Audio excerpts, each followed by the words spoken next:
నమస్తే, welcome to special focus. నేను సునీల్. రాజకీయాలందు తమిళనాడు రాజకీయం వేరయ్యా అంటారు పాలిటిక్స్ తెలిసిన వాళ్ళు. ఆనా అనకుండా అరవకుండా అరవ రాజకీయం ఉండదనే జోకులు వినిపిస్తుంటాయి అప్పుడప్పుడు. జయలలిత, కరుణానిధి నుంచి ఇప్పుడు అన్నామలై వరకు అదే నిజం అనిపిస్తోంది కూడా. తమిళనాడులో మళ్లీ శపథ రాజకీయాలు స్టార్ట్ అయ్యాయి. 6 దెబ్బలు తిన్న అన్నామలై ఓ భీష్మ ప్రతిజ్ఞ చేశారు. ఇదే నా శపథమంటూ సవాల్ విసిరారు. ఇంతకీ ఇంత ఆవేశం ఎందుకు? అనుకున్నది సాధించే సత్తా అన్నామలైకి ఉందా? ఆ శపథం వెనుక వ్యూహం ఉందా? Watch this.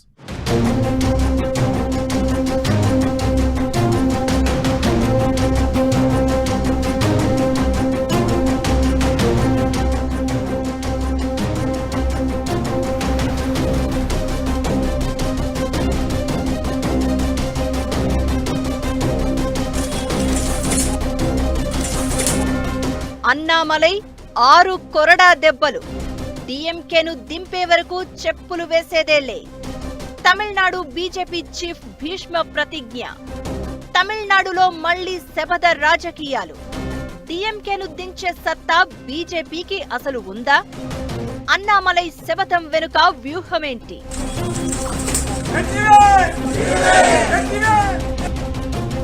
సవాళ్లు ప్రతి సవాళ్లు, ఆరోపణలు ప్రత్యారోపణలు రాజకీయాల్లో కామన్. అయితే తమిళనాడుకు వచ్చేసరికి ఒక ఆకు ఎక్కువే చదివినట్లు కనిపిస్తూ ఉంటారు అక్కడి నేతలు. ప్రమాణాలు, శపథాలతో రాజకీయాన్ని వేడెక్కిస్తూ ఉంటారు. రాజకీయ నాయకుడు ఏం చేసినా ఎండ్ ఆఫ్ ద డే ఆ పనుల వెనక రాజకీయమే ఉంటుంది. అది ఒట్టైనా శపథాల పట్టైనా.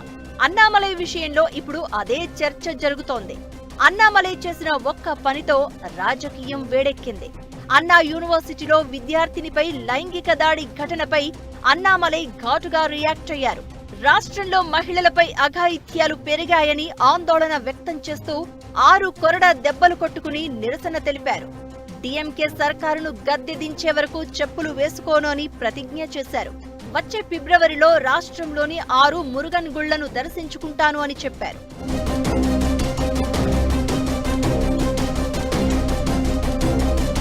డిసెంబర్ 25న చెన్నైలోని అన్నా యూనివర్సిటీలో ఓ ఇంజనీరింగ్ విద్యార్థినిపై 2 వ్యక్తులు సామూహిక అత్యాచారానికి పాల్పడ్డారు. అడ్డుకోబోయిన ఆమె స్నేహితుడిపైన దాడి చేశారు.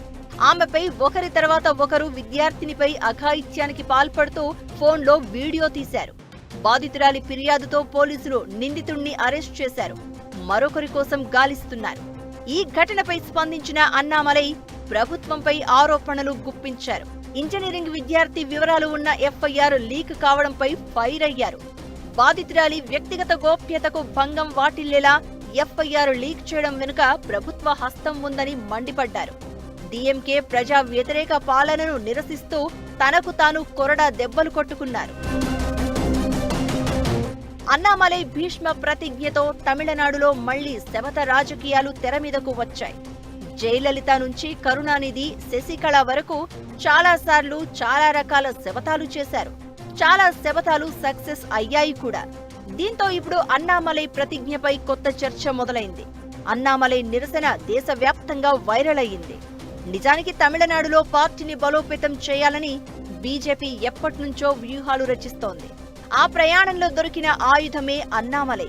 యువతి గ్యాంగ్ రేప్ వ్యవహారంలో ప్రభుత్వాన్ని నిలదీయడంలో ప్రధాన ప్రతిపక్షమైన అన్నా డిఎంకే విఫలమైంది. అయితే ఇప్పుడు శపథంతో Annamalai talk of the state మాత్రమే కాదు, కంట్రీగా మారారు.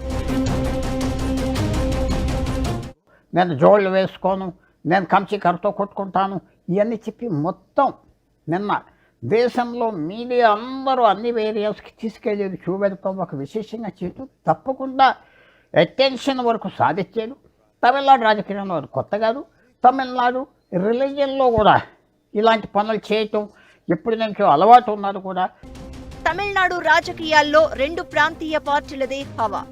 జాతీయ పార్టీలను అక్కడి ఓటర్లు కనీసం దగ్గరికి కూడా రానివ్వరు. అటు బీజేపీ అయినా ఇటు కాంగ్రెస్ అయినా ఒక్క అవకాశం కోసం దశాబ్దాలుగా ఎదురు చూస్తూనే ఉన్నాయి. కాంగ్రెస్ అప్పట్లో అధికారంలోకి వచ్చింది. బీజేపీ మాత్రం ఇప్పటికీ అధికారం కాదు కదా, కనీసం సంకీర్ణంలో కూడా భాగస్వామిగా లేదు. తమిళ ఓటర్లు కమలం పార్టీని ఆదరించడం లేదు. అయితే కొన్నాళ్లుగా అక్కడ పరిస్థితి మారుతోంది. చాలా మంది కమలం వైపు మొగ్గు చూపుతున్నారు. లోక్సభ ఎన్నికల్లో ఒక్క సీటు గెలవకపోయినా ఓట్ బ్యాంక్ భారీగా నమోదైంది. ఇదే ఇప్పుడు బీజేపీకి ఆయుధంగా మారింది. బీజేపీని తమిళనాడులో అధికారంలోకి తీసుకురావడానికి ఆ పార్టీ రాష్ట్ర అధ్యక్షుడు అన్నామలై శాయశక్తులా కృషి చేస్తున్నారు. అందులో భాగంగానే జనాలను ఆకట్టుకునేందుకే ఇప్పుడు ఈ శపథం చేశారనే అభిప్రాయాలు వినిపిస్తున్నాయి. హిందుత్వ ఎజెండాతో వెళ్తే ఇంపాక్ట్ కష్టమే. లోకల్ గా ఉన్న సమస్యలపైనే పోరాటం చేయాలి. ఇక తమిళ రాజకీయాల్లో పోటీ భారీగా పెరిగిపోయింది. దళపతి విజయ్ టీవీకే పార్టీ పెట్టక ముందు సంగతి ఎలా ఉన్నా ఇప్పుడు మాత్రం బహుముఖ పోటీ కనిపిస్తోంది. స్టాలిన్ తన వారసుడిగా ఉదయనిధిని రంగంలోకి తెచ్చారు. ఆయన ఇప్పుడు డీఎంకే వ్యవహారాలన్నీ చూసుకుంటున్నారు. దీంతో తమిళ రాజకీయాల్లో డీఎంకే అన్నా డీఎంకేతో పాటు టీవీకే బీజేపీ మధ్య పోటీ కనిపిస్తోంది. అందరిలోనూ ప్రత్యేకత చూపించడానికి, జనాలను ఆకట్టుకోవడానికి, జనాల పక్షానే తమ పోరాటం అని చెప్పడానికి అన్నామలై శపథం చేసినట్లు కనిపిస్తోంది. ఇప్పటికిప్పుడు బీజేపీ అక్కడ అధికారంలోకి వస్తుందా అంటే రావచ్చు, రాకపోవచ్చు. కానీ అన్నామలై శపథం, కొరడా దెబ్బలు జనాల్లోకి వెళ్లే అవకాశం ఉంటుంది. బీజేపీకి కావాల్సింది కూడా అదే. ద్రవిడ ప్రభావం ఎక్కువగా ఉన్న తమిళనాడులో సనాతనం, హిందుత్వ ఎజెండాతో వెళ్తే ఇంపాక్ట్ కనిపించే అవకాశం ఉండదు. లోకల్ అనిపించుకోవాలంటే లోకల్ గా ఉన్న సమస్యలపైనే పోరాటం చేయాలి. ఇదే వ్యూహంతో పనిచేస్తున్నారు అన్నామలై. ఆ శపథాలు, కొరడా దెబ్బలు కూడా అందుకే. శపథం రాజకీయాలు తమిళనాడు పాలిటిక్స్ కు కొత్తేమీ కాదు. అప్పట్లో అమ్మ, తర్వాత కరుణానిధి, ఆ తర్వాత శశికళ, ఇప్పుడు అన్నామలై. శపథాలు తమిళనాడు రాజకీయాలను కీలక మలుపులు తిప్పాయి. ఇంతకీ ఎవరు ఎలాంటి శపథం చేశారు, ఎలా సక్సెస్ అయ్యారు? శపథ రాజకీయం సక్సెస్ ఫార్ములాగా మారిపోయిందా? అన్నామలై విషయంలో ఏం జరగబోతోంది? ఓవరాల్ ప్రతిజ్ఞ ఎపిసోడ్ పై జరుగుతున్న చర్చ ఏంటి?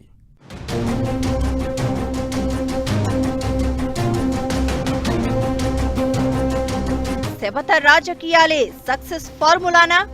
తమిళనాడు రాజకీయ చరిత్ర చెబుతుందేంటి? తన శపథాన్ని జయలలిత ఎలా నెరవేర్చారు? కరుణానిధి చేసిన రాజకీయ శపథమేంటి? రాజకీయాల్లో శాశ్వత శత్రువులు, శాశ్వత మిత్రులు ఉండరు అంటారు.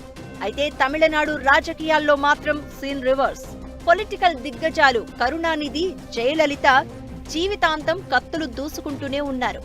బహిరంగంగానే ఒకరి మీద మరొకరు ద్వేషాన్ని వెళ్లగక్కేవారు. చివరి శ్వాస ఉన్నంత వరకు ఈ ఇద్దరు నేతలు పగ, ప్రతీకారాలతోనే రగిలిపోయారు. బలమైన వ్యక్తిత్వం, పట్టుదల, పంతం, జనాల్లో చరిష్మా ఉన్న ఇద్దరు నేతలు ఢీకొంటే రాజకీయం ఎలాంటి అనూహ్య మలుపులు తిరుగుతుందో తమిళనాడు రాజకీయాల్ని చూస్తే అర్థమవుతుంది. కరుణ, జయ రాజకీయ జీవితంలోకి తొంగి చూస్తే రాజకీయంలో అసలు మజా ఏంటో అర్థమవుతుంది. శపథాలు చేయడం, వాటిని నిజం చేయడంలో ఇద్దరికీ ఇద్దరే. అన్నామలై 6 కొరడా దెబ్బల ధ్వని ప్రతిధ్వనిస్తున్న వేళ జయ, కరుణానిధి రాజకీయాలను తమిళనాడు గుర్తు చేసుకుంటోంది మరోసారి. తమిళనాడులో శపథ రాజకీయాలు ఎప్పుడు తీసుకొస్తారంటే వాళ్ళు ఓడిపోయాక, వాళ్ళ అధికారంలో లేని సమయంలో ఇలా తీసుకొస్తూ ఉంటారు. ఒకనప్పుడు కరుణానిధి కూడా ఆయన అసెంబ్లీ ఎలక్షన్ దాని పార్టీ ఓడిపోయాక ఆయన రిజైన్ చేసేది, నేను మళ్ళీ రాను అసెంబ్లీకి అన్నాడు.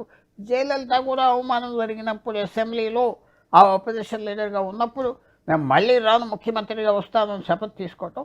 ఇవాళ అన్నామలై కూడా 2024 పార్లమెంట్ ఎలక్షన్లో చాలా గట్టిగా ప్రయత్నం చేశారు. కానీ బీజేపీకి ఒక్క సీటు కూడా రాలేదు. బహిరంగంగా శపథాలు చేయడం, వాటిని సాధించి చూపించడం జయలలిత పొలిటికల్ కెరియర్లో ఎన్నో. 1989 మార్చి 25న ప్రతిపక్ష నేతగా ఉన్న జయలలితకు నిండు సభలో అవమానం జరిగింది. అప్పటి ముఖ్యమంత్రి కరుణానిధిపై జయ తీవ్ర విమర్శలు చేయగా కొందరు డీఎంకే సభ్యులు ఆమెపై చేయి చేసుకున్నారు. మరికొందరు చీరకొంగు పట్టుకుని లాగారు. చెదిరిన జుట్టు, కన్నీళ్లతో అసెంబ్లీ బయటకు వచ్చిన జయ కరుణానిధి మీద తీవ్ర స్థాయిలో ఫైర్ అయ్యారు. కరుణానిధిని ఓడించే వరకు అసెంబ్లీలో అడుగు పెట్టను అంటూ శపథం చేశారు. అన్నట్లే 1991లో విజయం సాధించి ముఖ్యమంత్రిగానే సభలో అడుగుపెట్టారు. 1996లో అక్రమాస్తుల కేసులో జయ జైలుకు వెళ్లారు. జైలు నుంచి బయటకు వచ్చిన ఆమె తాను ఎక్కడికైతే వెళ్లానో తన ప్రత్యర్థుల్ని అక్కడికే పంపిస్తాను అని శపథం చేశారు. 2001లో ముఖ్యమంత్రిగా బాధ్యతలు చేపట్టగానే డీఎంకే అధ్యక్షుడు కరుణానిధిని అరెస్ట్ చేయించి అంతకుముందు తనను ఉంచిన జైలు గదిలోనే ఉంచారు. జయలలిత రేంజ్ శపథాలు చేయకపోయినా తమిళ రాజకీయం గురించి ప్రపంచం మాట్లాడుకునేలా చేశారు కరుణానిధి. జాతీయ పార్టీగా కాంగ్రెస్ హవా కొనసాగుతున్న టైంలోనే డీఎంకే ధీటుగా నిలిచింది. జాతీయ పార్టీలను రానిచ్చేదే లేదు అని ప్రతినబూనిన కరుణానిధి ప్రాంతీయ పార్టీల బలం చేసే మ్యాజిక్ ను ప్రపంచానికి పరిచయం చేశారు. కరుణను చూసే రాజకీయం నడక నేర్చుకుందా అనే స్థాయిలో ఉండేవి ఆయన వ్యూహాలు. ఏ అవకాశం దక్కినా వదులుకునేవారు కాదు. కుర్చీలో ఉండే రాజకీయాలు నడిపించేవారు. ప్రభుత్వ ప్రజా వ్యతిరేక కార్యక్రమాలకు నిరసనగా నల్ల చొక్కాలే ధరిస్తాను అని శపథం చేసిన కరుణానిధి చివరి వరకు దానికే కట్టుబడి ఉన్నారు. జయలలిత, కరుణానిధి మాత్రమే కాదు, 3 ఏళ్ల కింద చిన్నమ్మ శశికళ కూడా జయలలిత సమాధి సాక్షిగా భారీ శపథం చేసినా ఆ తర్వాత రాజకీయాల్లో తన మార్కు చూపించడంలో సక్సెస్ కాలేకపోయింది. అలాంటిది ఇప్పుడు అన్నామలై శపథ రాజకీయాలను తెర మీదకు తీసుకొచ్చారు. ఎన్నికలు సమీపిస్తున్న వేళ రాజకీయం ఎలా మారబోతోందనే ఆసక్తి ప్రతి ఒక్కరిలో కనిపిస్తోంది. తమిళనాడు మాత్రమే కాదు, తెలుగు రాష్ట్రాల్లోనూ శపథ రాజకీయాలు కనిపించాయి చాలాసార్లు. 2015లో చంద్రబాబు హయాంలో అసెంబ్లీ నుంచి వాకౌట్ చేసిన జగన్ సీఎంగానే తిరిగొస్తాను అని శపథం చేసి నిజం చేశారు. ఇక వైసీపీ హయాంలో సభలో అవమానం జరిగిందని చంద్రబాబు అలాంటి ప్రతిజ్ఞ చేశారు.